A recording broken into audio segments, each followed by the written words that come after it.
Gestaknights, Gesta here with another Read Aloud video. In this video, I will be reading Harry Potter and the Sorcerer's Stone by J.K. Rowling, Chapter 7, The Sorting Hat. Are you ready? Let's begin.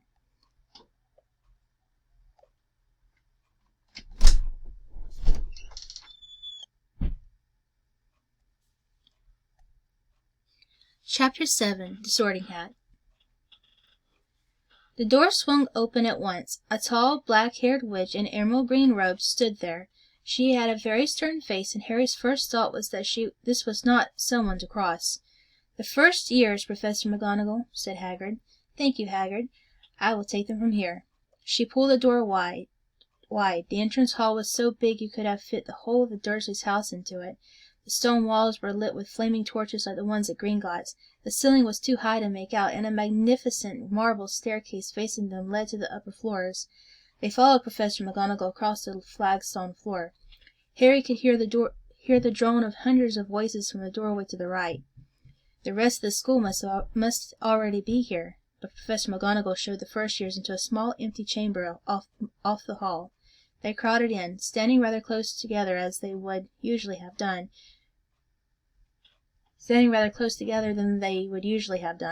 peering about nervously. "Welcome to Hogwarts," said Professor McGonagall. "The start of term banquet will begin shortly, but before you take your seats in the great hall, you will be sorted into your houses. The sorting hat is a very important ceremony because, while you are here, your house will be something like your family within Hogwarts. You will have classes with the rest of your house, sleep in your house dormitory, and spend free time in your house common room. The 4 houses are called Gryffindor, Hufflepuff, Ravenclaw, and Slytherin. Each house has its own noble history, and each has produced outstanding witches and wizards. While you are at Hogwarts, your triumphs will earn your house points, while any rule breaking will lose house points. At the end of the year, the house with the most points is awarded the House Cup, a great honor. I hope each of you will be a credit to whichever house becomes yours. The sorting ceremony will take place in a few minutes, in front of the rest of the school. I suggest you all smarten yourselves up as much as you can while you are waiting." Her eyes lingered for a moment on Neville's cloak, which was fastened under his left ear, and on Ron's smudged nose. Harry nervously tried to flatten his hair. "I shall return when we are ready for you," said Professor McGonagall. "Please wait quietly." She left the chamber, and Harry swallowed. "How exactly do they sort us into houses?" he asked Ron. "Some sort of test, I think. Fred said it hurts a lot, but I think he was joking." Harry's heart gave a horrible jolt. A test in front of the whole school? But he didn't know any magic yet. What on earth would he have to do? He hadn't expected something like this the moment they arrived. He looked around anxiously and saw that everyone else looked terrified. No one was talking much except Hermione Granger, who was whispering very fast about all the spells she had learned and wondering which one she'd need. Harry tried hard not to listen to her. He had never been more nervous, never, not even when he had to take a school report home to the Dursleys saying that he had somehow turned his teacher's wig blue. He kept his eyes fixed on the door. Any second now Professor McGonagall would come back and lead him to his doom. Then something happened that made him jump about a foot in the air. Several people behind him screamed. "What the—" he gasped. So did the people around him. About 20 ghosts had just streamed through the back wall. Pearly white and slightly transparent, they glided across the room, talking to one another, and hardly glancing at the first years. They seemed to be arguing. What looked like a fat little monk was saying, "Forgive and forget, I say. We ought to give him a second chance. My dear Friar, haven't we given Peeves all the chances he deserves? He gives us all a bad name, and you know, he's not really even a ghost. I say, what are you all doing here?" A ghost wearing a ruff and tights had suddenly noticed the first years. Nobody answered. "New students," said the fat friar, smiling around at them. "About to be sorted, I suppose?" A few people nodded mutely. "Hope to see you in Hufflepuff," said the friar. "My old house, you know." "Move along now," said a sharp voice. "The sorting ceremony is about to start." Professor McGonagall had returned. One by one the ghosts floated away through the opposite wall. "Now form a line," said Professor McGonagall told the first years, "and follow me." Feeling oddly as though his legs had turned lead, Harry got into line behind a boy with sandy hair, with Ron behind him, and they walked out of the chamber, back across the hall, and through a pair of double doors into the great hall. Harry had never even imagined such a strange and splendid place. It was lit by thousands and thousands of candles that were floating in mid-air over 4 long tables, where the rest of the students were sitting. These tables were laid with glittering golden plates and goblets. At the top of the hall was another long table where the teachers were sitting. Professor McGonagall led the first years up here, so that they came to a halt in a line facing the other students, with the teachers behind them. The hundreds of faces staring at them looked like pale lanterns in the flickering candlelight. Dotted here and there among the students, the ghosts shone misty silver. Mainly to avoid all the staring eyes, Harry looked upward and saw a velvety black ceiling dotted with stars. He heard Hermione whisper, "It's bewitched to look like the sky outside. I read about it in Hogwarts history." It was hard to believe there was a ceiling there at all, and that the great hall didn't simply open up to the heavens.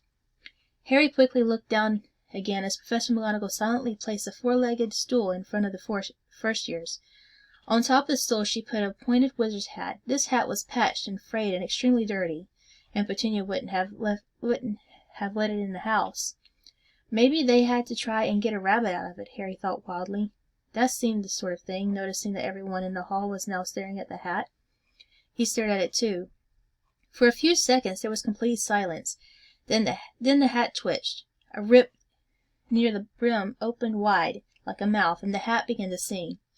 "Oh, you may not think I'm pretty, but don't judge on what you see. I'll eat myself if you can find a smarter hat than me. You can keep your bowlers black, your top hat sleek and tall, for I am the Hogwarts sorting hat, and I can cap them all. There's nothing hidden in your head the sorting hat can't see. So try me on, and I will tell you where you ought to be. You might belong in Gryffindor, where dwell the brave at heart. Their daring nerve and chivalry set Gryffindors apart. You might belong in Hufflepuff, where they are just and loyal. Those patient Hufflepuffs are true, and unafraid of toil. Or yet in wise old Ravenclaw, if you've a ready mind, where those of wit and learning will always find their kind. Or perhaps in Slytherin you'll make your real friends. Those cunning folk use any means to achieve their ends. So put me on, don't be afraid, and don't get in a flap. You're in safe hands, though I have none, for I am the thinking cap." The whole hall burst into applause as the hat finished the song. It bowed to each of the 4 tables and then became quite still again. "So we've just got to try on the hat," Ron whispered to Harry. "I'll kill Fred. He was going on about wrestling a troll." Harry smiled weakly. Yes, trying on the hat was a lot better than having to do a spell, but he did wish they could have tried it on without everyone watching. The hat seemed to be asking rather a lot. Harry didn't feel brave or quick-witted, or any of it at the moment. If only the hat had mentioned a house for people who felt a bit queasy, that would have been the one for him. Professor McGonagall now stepped forward, holding a long roll of parchment. "When I call your name you will put on the hat and sit on the stool to be sorted," she said. "Abbot Hannah." A pink-faced girl with blonde pigtails stumbled out of line, put on the hat, which fell right down over her eyes, and sat down. A moment's pause. "Hufflepuff!" shouted the hat. The table on the right cheered and clapped as Hannah went to sit down at the Hufflepuff table. Harry saw the ghost of the fat friar waving merrily at her. "Bones! Susan!" "Hufflepuff!" shouted the hat again, and Susan scuttled off to sit next to Hannah. "Boot! Terry! Ravenclaw!" The table second from their left clapped this time. Several Ravenclaws stood up to shake hands with Terry as he joined them. Brocklehurst Mandy went to Ravenclaw too, but Brown Lavender became the first new Gryffindor, and the table on the far left exploded with cheers. Harry could see Ron's twin brothers catcalling. Bulstrode Millicent then became a Slytherin. Perhaps it was Harry's imagination, after all he'd heard about Slytherin, but he thought they looked like an unpleasant lot. He was starting to feel definitely sick now. He remembered being picked for Team Stern Jim at his old school. He had always been last to be chosen, not because he was no good, but because no one wanted Dudley to think they liked him. Finch Fletchley Justin, Hufflepuff. Sometimes Harry noticed the hat shouted out the house at once, but at others it took a little while to decide. Finnegan Seamus. The sandy-haired boy next to Harry in line sat on the stool for almost a whole minute before the hat declared him a Gryffindor. Granger, Hermione. Hermione almost ran to the stool and jammed the hat eagerly on her head. Gryffindor, shouted the hat. Ron groaned. A horrible thought struck Harry, as horrible thoughts always do when you're very nervous. What if he wasn't chosen at all? What if he just sat there with the hat over his eyes for ages until Professor McGonagall jerked it off his head and said there had obviously been a mistake and he had better get back on the train. When Neville Longbottom, the boy who kept losing his toad, was called, he fell over on his way to the stool. The hat took a long time to decide with Neville. When it finally shouted Gryffindor, Neville ran off still wearing it and had to jog back amid yells of laughter to give it to MacDougal Morag. Malfoy swaggered forward when his name was called and got his wish at once. The hat had barely touched his head when it screamed, Slytherin! Malfoy went to join his friends Crabbe and Goyle, looking pleased with himself. There weren't many people left now. Moon, Knott, Parkinson, then a pair of twin girls, Patel and Patel, then Parks, Sally Ann, then, at last, Potter, Harry. As Harry stepped forward, a whisper suddenly broke out like the little hissing fires all over the hall. Potter, did she say? The Harry Potter? The last thing Harry saw before the hat dropped over his eyes was a hall full of people craning to get a good look at him. Next second he was looking at the black inside of the hat. He waited. Said the small voice in his ear. Difficult. Very difficult. Plenty of courage, I see. Not a bad mind either. There's talent. Oh, my goodness, yes. And a nice thirst to prove yourself. Now that's interesting. So where shall I put you? Harry gripped the edges of the stool. He thought, not Slytherin. Not Slytherin. Not Slytherin, eh? Said the small voice. Are you sure? You could be great, you know. It's all here in your head. And Slytherin will help you on the way to greatness. No doubt about that. No? Well, if you're sure, better be Gryffindor. Harry heard the hat shout the last word to the whole hall. He took off the hat and walked shakily toward the Gryffindor table. He was so relieved to have been chosen and not put in Slytherin, he hardly noticed that he was getting the loudest cheer yet. Percy the prefect got up and shook his hand vigorously, while the Weasley twins yelled, We got Potter! We got Potter! Harry sat down opposite the ghost in the ruff he had seen earlier. The ghost patted his arm, giving Harry the sudden horrible feeling he had just plunged into a bucket of ice-cold water. He could see the high table properly now. At the end nearest him sat Hagrid, who caught his eye and gave him the thumbs up. Harry grinned back, and there in the center of the high table, in a large gold chair, sat Albus Dumbledore. Harry recognized him at once from the card he had gotten out of the Chocolate Frog on the train. Dumbledore's silver hair was the only thing in the whole hall that shone as brightly as the ghost. Harry spotted Professor Quirrell, too, the nervous young man from the Leaky Cauldron. He was looking very peculiar in a large purple turban. And now there were only 3 people left to be sorted. Turpin Lisa became a Ravenclaw, and then it was Ron's turn. He was pale green by now. Harry crossed his fingers under the table, and a second later the hat had shouted, Gryffindor! Harry clapped loudly with the rest as Ron collapsed into the chair next to him. Well done, Ron. Excellent, said Percy Weasley pompously across Harry as Zabini Blaze was made a Slytherin.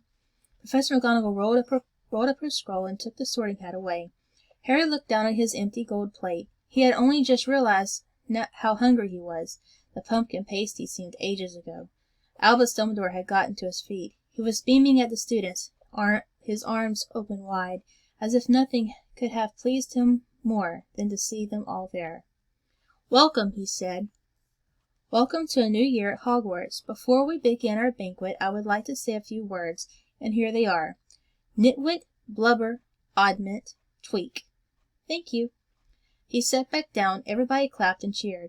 Harry didn't know whether to laugh or not. Is he a bit mad? He asked Percy uncertainly. Mad? said Percy airily. He's a genius, best wizard in the world. But he is a bit mad, yes. Potatoes, Harry. Harry's mouth fell open. The dishes in front of him were now piled with food. He had never seen so many things he liked to eat on one table. Roast beef, beef, roast chicken, pork chops and lamb chops, sausage, bacon and steak, boiled potatoes, roast potatoes, fries, Yorkshire pudding, peas, carrots, gravy, ketchup, and for some strange reason, peppermint humbugs. The Dursleys had never exactly starved Harry, but he had never been allowed to eat as much as he liked. Dudley had always taken anything that Harry really wanted, even if it made him sick. Harry piled his plate with a bit of everything except the peppermints and began to eat. It was all delicious. "That does look good," said the ghost in the ruff sadly, watching Harry cut up his steak. "Can't you—" "I haven't eaten for nearly 500 years," said the ghost. "I don't need to, of course, but one does miss it. I don't think I've introduced myself. Sir Nicholas de Mimsy Porpington, at your service, resident ghost of Gryffindor Tower." "I know who you are," said Ron suddenly. "My brothers told me about you. You're nearly headless Nick." "I would prefer if you called me Sir Nicholas de Mimsy," the ghost began stiffly, but sandy-haired Seamus Finnegan interrupted.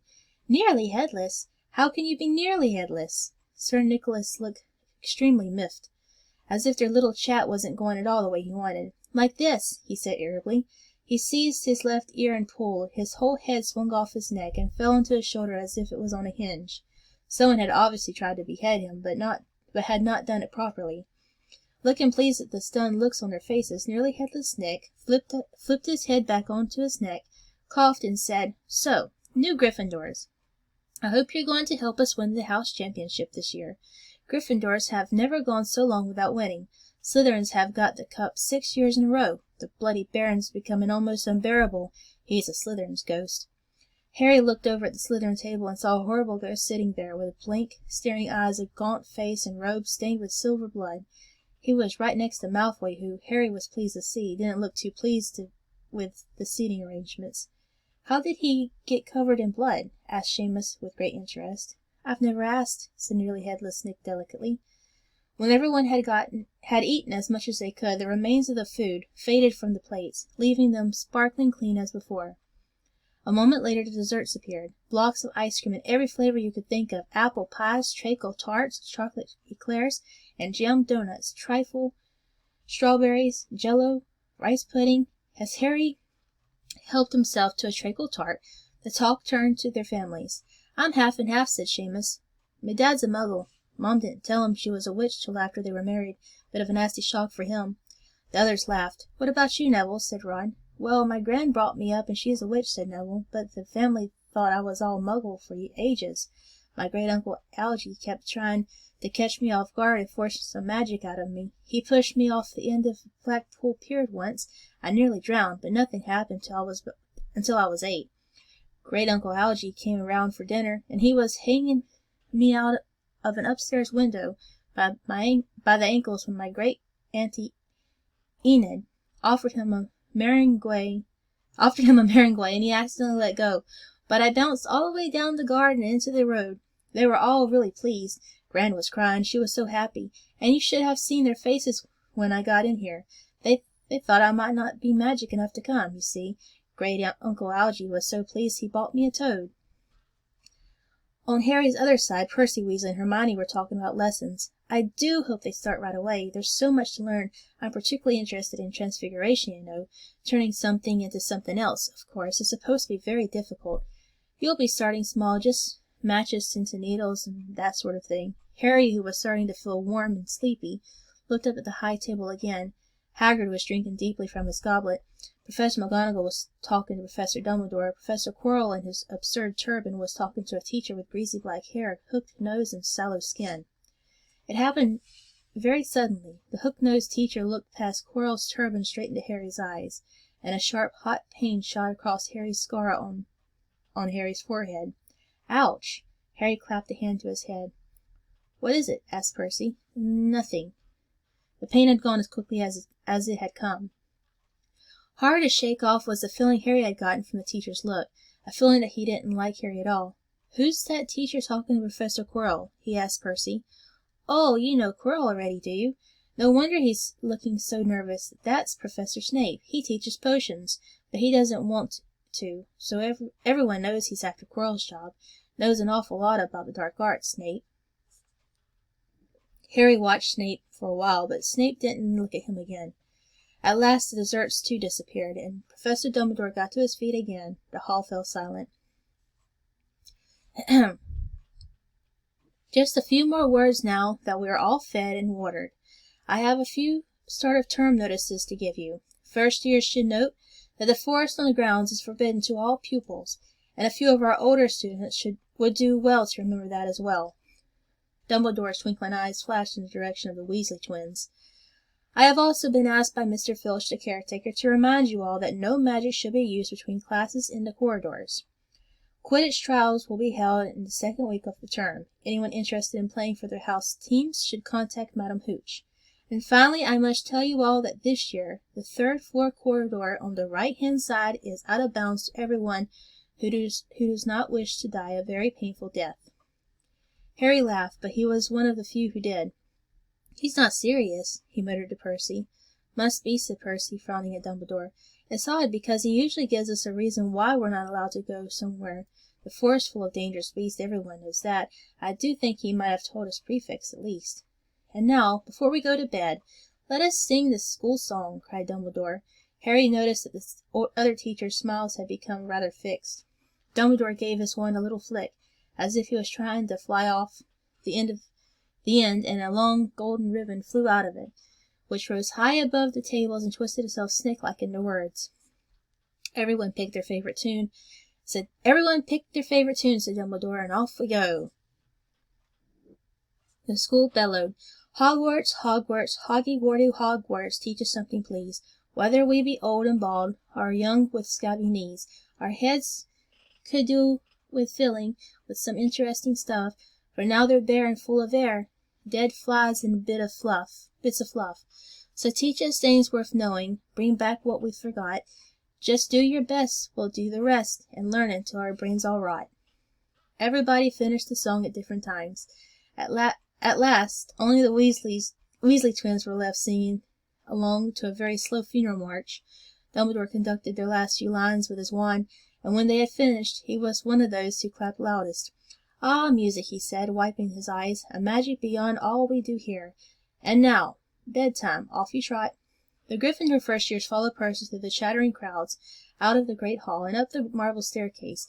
Harry's legs were like lead again, but only because he was so tired and full of food. He was too sleepy even to be surprised that the people in the portraits among the corridors whispered and pointed as they passed, or that twice Percy led them through doorways hidden behind sliding panels and hanging tapestries.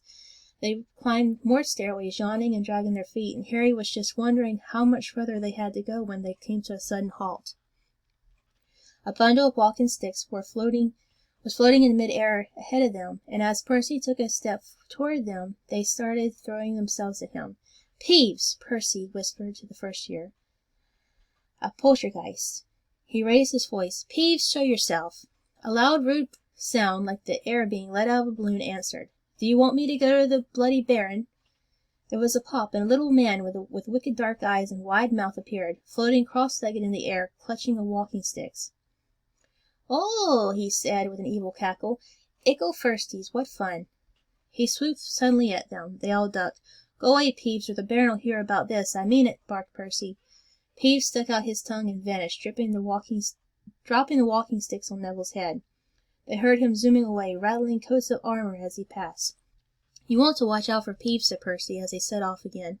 The Bloody Baron's the only one who can control him. He won't even listen to us prefects. Here we are. At the very end of the corridor hung the portrait of a very fat woman in a pink silk dress. Password, she said.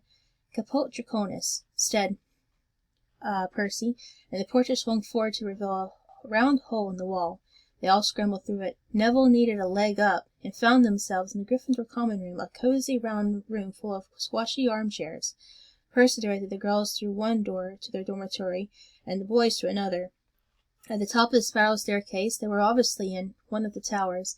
They found their beds at last, 5 four-posters hung with deep red velvet curtains. Their trunks had already been brought up too. Too tired to talk much, they pulled on their pajamas and fell into bed. Great food, isn't it? Ron muttered to Harry through the hangings. Get off, Scabbers. He's chewing my sheets. Harry was going to ask Ron if he had had any of the treacle tart, but he fell asleep almost at once. Perhaps Harry had eaten a bit too much, because he had a very strange dream. He was wearing Professor Quirrell's turban, which kept talking to him, telling him he must transfer to Slytherin at once, because it was his destiny. Harry told the turban he didn't want to be in Slytherin. It got heavier and heavier. He tried to pull it off, but it tightened painfully, and there was Malfoy laughing at him as he struggled with it. Then Malfoy turned into a hook-nosed teacher, Snape, whose laugh became high and cold. There was a burst of green light, and Harry woke, sweating and shaking. He rolled over and fell asleep again, and when he woke the next day, he didn't remember the dream at all.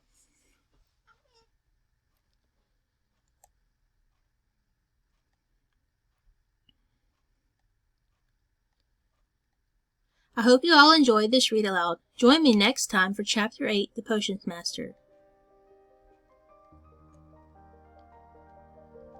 I hope you all enjoyed this video. Remember to like it if you did. Do you want to see more of my videos in the future? Subscribe.